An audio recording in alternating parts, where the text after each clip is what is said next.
Welcome or welcome back. We're on another edge between major sections of this game, meaning we have yet another massive puzzle to solve, just like before. This one requires full knowledge of pretty much almost all of the mechanics and tricks prior to this, so hopefully you've either watched up to this point or you've played it for yourself. I'll do the whole spoiler warning thing regardless, just so if you have missed anything, you'll know where to look. So, spoiler warning for bulk doors, master keys, blank doors, blast doors, exact keys, ores and door effects, golden doors, brown keys and doors, pure keys and doors, negative keys and doors, sign flip keys, negative brown keys, bicolored doors, star and unstar keys, negative master keys, combo doors, everything about glitch keys and doors, lockless doors, the mathematical concept of imaginary keys and doors, imaginary master keys, and over-opened doors. It's going to be a hard one, so make sure you know all of those. But with that all being said, let's get started. And speaking of, first things first, where do we start? Well, most of these routes are either obviously useless or slightly less obviously useless, with the exception of the bottom right one. The top and bottom in there effectively lock you into going that route fully, depending on which you start with. As for which we go down, if we went bottom, we'd practically be immediately soft-locked, as there's basically no way to start making any real progress off of those keys, since all the progress is gated by either positive purple or negative of any other colors to actually progress. So we can just safely go through the top path and grab our pure key alongside 64i pink. After that, the first big thing though, that I'm able to latch on to at least, was white, as we need 6 of it to leave. There is no white keys available, nor any bicolor doors that directly affect white, so we'll clearly need to lock in the -6i bicolored glitch up top as something that we'll have to open on white. The real copy would provide 6i of it, while the positive imaginary copy of it would provide -6 when opened. So neither can actually work since we don't have a white sign flip. The next question you might ask then is, can we get a positive I master? Because if we can get that, then we could get 6 white from a -I copy of the door. But again, there's just no way to sign flip our masters either. Feels like we're already at a soft lock. But if you think of it outside the box, you might notice one other thing involving white that we could mess with. And I'll tell you now, it's not the bicolor door up top. So, giving you a second. Looking back to the giant combo door that we have to open to leave, there's a white cost on that one. So, we could add a copy, an imaginary copy, to that door. Thus, we change the entire cost of this level's main goal, or at least one of the main goals now, since now we have to open the real and imaginary door to actually leave. But we'll actually be able to open this imaginary copy, since the actual cost on that side will be -2 red, 6i white, -4 blue, -6i green, and all the blanks still. But then, that still leaves the question of, okay, how do we get rid of the real copy? We still can't get positive master or whites from the glitch door up top. But we do have another glitch door that can be opened now. So if you count up all the costs for the massive glitch door, I copy of it specifically, and sum everything up, you will notice that opening it will gain us 6 of a key from opening it. So, if we can preserve that door on white and open it, we'll get 6 white we need to open the real door. I audibly went, oh my god, when I saw this, finally, when I just had that revelation. It's genuinely kind of an insane solution, but quite literally the only way to get 6 white. So, did actually talk a lot while solving this, because it's one of those puzzles that I feel like you just need to talk yourself through. At least for me, it helps a lot to just speak it out loud. It kind of locks it in, you know? But anyways, expanding on getting white, to actually do so, we'll have to coast the -6i door and preserve the white on it, since the white bicolored has a blank black lock, and thus we can't get black until after we open it. Which means some door will have to be opened, which would, change the glitch state and everything. And thus, brown will be first before that point, which we'll get back to that in particular later. Now, to briefly discuss the black, we need -6i black to open the glitch door, Thus, alongside it gating the road of master, we'll need to open that first door down that route to leave, and obviously the one behind it for the other pure key.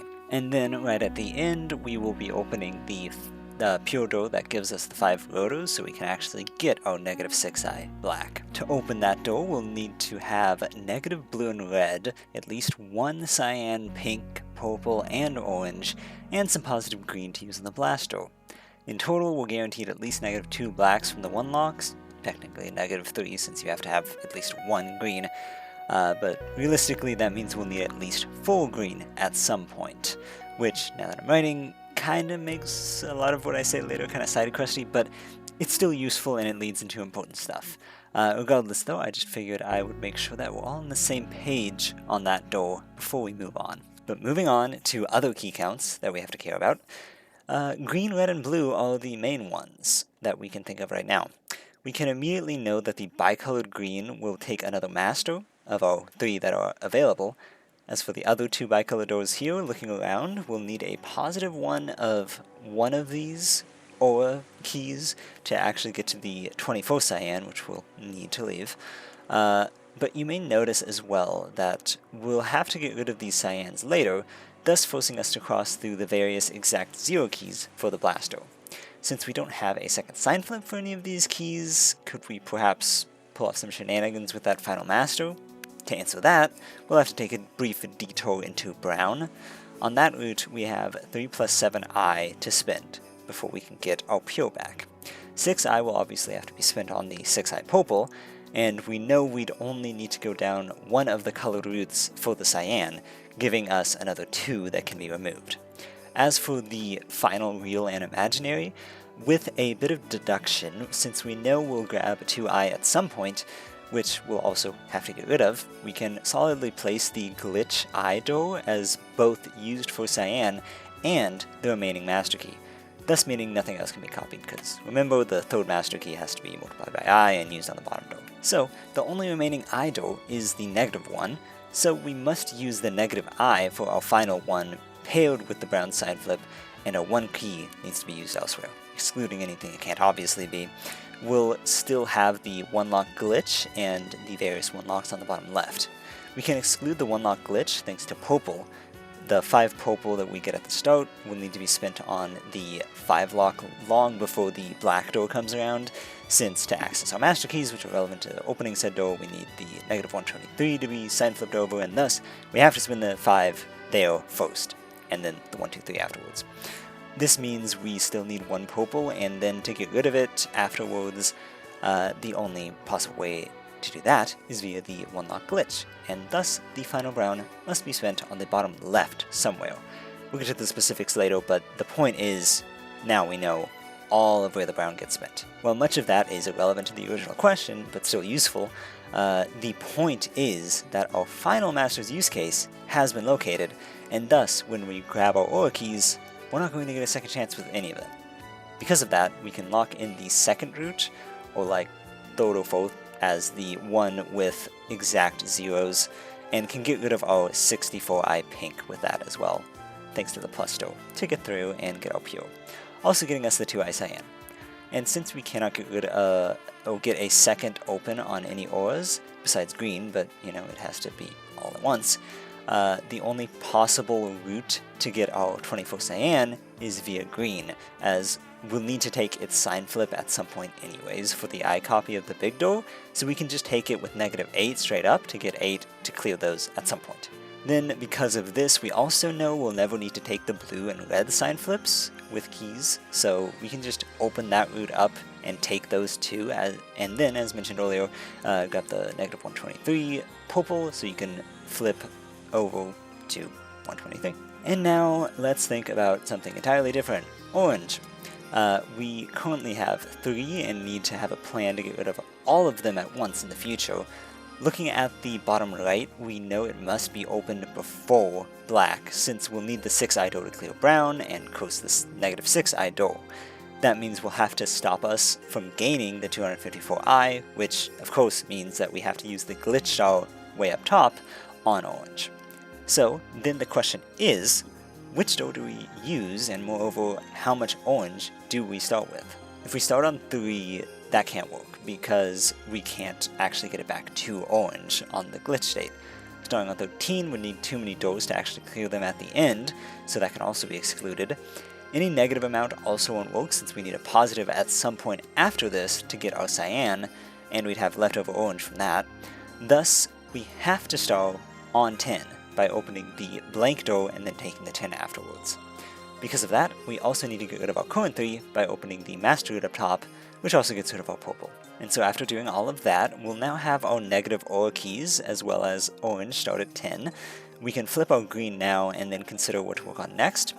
It basically comes back to orange though, since we now need to figure out how to get rid of 10 more. We only have 9 total keys worth of doors that could be opened at all, so we'll need to pull something, a little sly. Since we know we'll have to grab those 254i while started, we'll also need to take one of the oranges before that to actually cross over. It's pretty obvious, but still, it'll be the negative 32 that get thrown away effectively since they're just unspendable. That leaves another 3 that we could take elsewhere. Obviously, going up to 13 still wouldn't work, but if we were to flip over to negative 10, then we could take them and go up to negative 7, which we could get rid of via the negative 1 lock orange and the negative 6 lock. So now, that only leaves pink to figure out how to get rid of fully. For them, we have only a couple 1 lock pinks, so clearly we can't get rid of 4 straight up, nor can we get rid of 16, and not even 12. If we flip to negative 4, 8 could be gotten rid of via the 8 lock glitch. However, if we did that, we'd have no pink to open the black door afterwards. So we must get to something ever so slightly higher. If we went to negative 3 somehow, we'd be able to go to 9 and could open the 8 lock alongside a 1 lock, which would have to be the positive 1 on the bottom left, and thus we need to go down to negative 3 via the negative 1 lock. This also means we'll have to do the glitch-filled route after the bottom left, and with that, we've fully identified how to clear all of those colors that have to be cleared. So finally, with our starred orange, we can flip our pink, then go to the bottom left, taking the cyan or orange door first, which, by the way, also means the other 1 lock can be used for the last brown. Then the negative 1 lock pink, and grabbing the negative 32 and 254i orange to get our pure and set up our pink. Then go grab the remaining 12 pink to go up to 9, and we can go work on the top right next. Make sure to grab a master on your way up and take the cyan route first so you can use the master on the eye lock to clear your 2i cyan. Then open the lockless pink so you can clear those off of the 8 lock and the 1 lock in the bottom left later. And then grab your pure, of course. And you can also hit the lockless orange now if you'd like to uninstall them, since we've opened all the mandatory orange now and we will be able to safely go down to 0 later.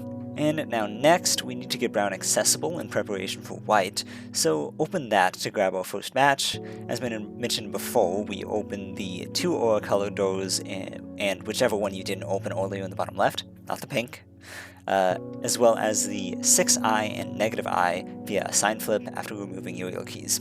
That'll get us an exact 1 brown available, which we can use to coast the negative 6i door, which is basically next, so just hit the bicolored right and then grab your brown to coast, and then take the negative 1 exact right afterwards for later. And finally, we can use the bicolored purple to gain 1 and start opening the black route finally. Making sure to have a master for the rotor key. Now we gotta get rid of all of these keys. First, the orange, as mentioned, sign flip on 10, open the negative 6 and 1 locks, then take the 3, which would set you to 0. Pink and cyan are simply done with their single remaining doors, and last but not least, we can get the glitch state back onto purple via the long lockless doors near the big one, which will also be our chance to use the negative I master on it. And of course, we need to use the negative 1 master we get from here to cross the bridge. A nice little reference back to that level. I still love it. Finally, we run back up to open the 1 lock glitch, letting us get our remaining pure key and access to the rotors, with the remainder of the level being pretty self-explanatory. So, now I will let this level play in its entirety from the start.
And with that, we are officially done with part 1 of I Want a Lockpick. Pretty much.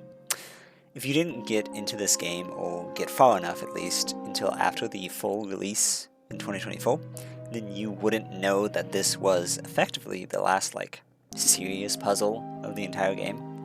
I never made it here myself either back then, and even when part 2 came out, I was still never able to beat this. But this series has really helped me just thinking about this game differently, in a more logic solving sense, because that really is what this game is at the end of the day. It's a logic puzzle more than it is like any other kind of puzzle, even math. That is not really a big part of it, honestly, more often than not at least. Like, I is the most reliably mathematical it gets, and it's really just learning a consistent rule that you have to follow with regards to it. But I'm really glad that I have started this, because it's both made me feel like I'm better at this game, which probably unsurprising honestly, but still, it feels good to think I'm actually solving it properly and not just kind of freehanding it. I'm really delving into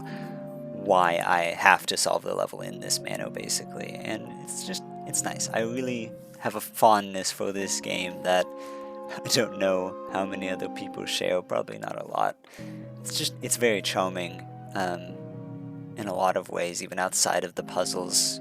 So I'm glad I made it this far, and this is the first time I've ever solved this puzzle, so it feels especially like a big moment for me. Like, I've made it somewhere. I haven't made it to the end of the game by any means, and I know that, but it's a big step. But yeah, that's probably enough yapping about how I feel about the game. Hopefully I will get this video out before school starts, because I don't really want to work on it once school starts, but I don't know. I mean, the first couple days won't be too bad, at least. We'll see. I've only got 2 days to do that, if so, but it's not a terribly long video, honestly, because compared to Labyrinth, at least, there's just not as much stuff.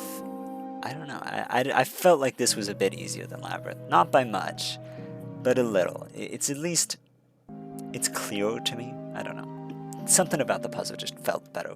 But before I end this officially, there is still one more puzzle that we need to solve before we get to the next quote-unquote world.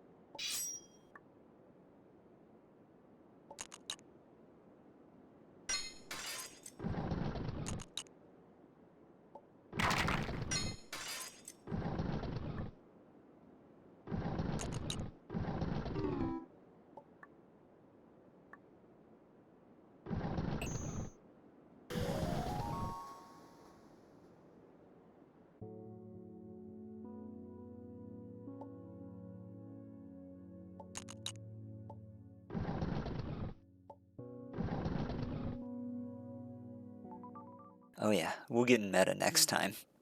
I'll see you there.